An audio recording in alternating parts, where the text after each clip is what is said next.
And now for a brief history of slavery. Here's the first thing you need to know. Slavery was not invented by white people. It did not start in 1619 when the first slaves came to Jamestown. It existed before then. It did not start in 1492 when Columbus discovered the New World. In fact, when the intrepid explorer landed in the Bahamas, the native Taino tribe hoped that he would help them defeat their aggressive neighbors, the Caribs. The Caribs enslaved the Taino and, on occasion, served them for dinner. Slavery existed in Africa, Asia, and the Middle East. The word slave actually comes from the Slavs of Eastern Europe. Millions of them, all white by the way, were captured and enslaved by Muslims in the 9th century and later by the Ottoman Turks. Slavery existed when the Roman Empire controlled the Mediterranean and most of Europe from the 1st through the 5th centuries. Slavery existed when Alexander the Great conquered Persia in the 4th century BC. It was so common that Aristotle simply considered it natural. The slave-master model was just how the world operated in the great philosopher's day. Slavery existed during the time of the ancient Egyptians 5,000 years ago. As far back as we can go in human history, we find slavery.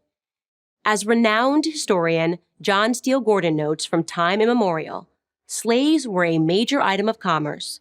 As much as a third of the population of the ancient world was enslaved. Here's the second thing you need to know. White people were the first to formally put an end to slavery. In 1833, Britain was the first country in the history of the world to pass a Slavery Abolition Act. They were quickly followed by France, who in 1848 abolished slavery in her many colonies. Then, of course, came the 13th Amendment in the United States Constitution. After centuries of human slavery, white men led the world in putting an end to the abhorrent practice. That includes the 300,000 Union soldiers, overwhelmingly white, who died during the Civil War. Now, am I saying that this makes white people better than anyone else? Of course not. My purpose here is to simply tell the truth, and the truth is that human history is complicated. No one, regardless of skin color, stands guiltless. Yet today we are never told to consider the murderous Persian Empire or the cannibalism of indigenous tribes of North and South America or the heinous actions under the imperialistic Muslim, Chinese, Mongol, or Japanese empires, to name just a few. Instead, we're told that slavery is a white phenomenon. And like all persistent lies, this lie spawns a bunch of other lies. On social media, I come across extraordinary depictions about how Africans lived like pharaohs before Europeans came and laid waste to their paradise. I wish any of this were true, but it's not. It's a fantasy. The truth is that Africans were sold into slavery by other Black Africans, and in many cases, sold for items as trivial as gin and mirrors. Whites didn't go into the interior and round up the natives. They waited on the coast for their Black partners to bring them Black bodies. The stark reality is that our lives had very little value to our ancestors. Here's the third thing you need to know. If you think slavery is a relic of the past, you're wrong. There are some 700,000 slaves in Africa today, right now.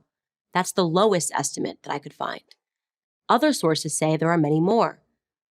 For context, that's almost twice as many slaves as were ever brought to the United States. Child soldiers, human trafficking, forced labor, these are the conditions that currently exist within the same sub-Saharan region where the transatlantic slave trade originated. African bodies are being sold today like they were sold then, and no, they are not being purchased by any country of white men. In fact, slavery, by any traditional definition, is exclusively practiced today within non-white countries. But we hear almost nothing about that. Just like we hear nothing about how slavery was universal until good people in Europe and America ended it 2 centuries ago. Why? Because our so-called leaders, Black and white, wouldn't profit from it.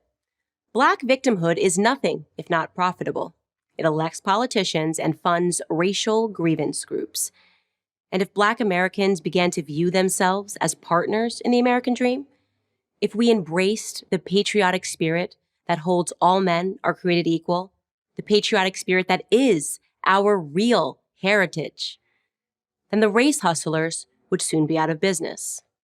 And who wants that? I'm Candace Owens, author of Blackout for Prager University.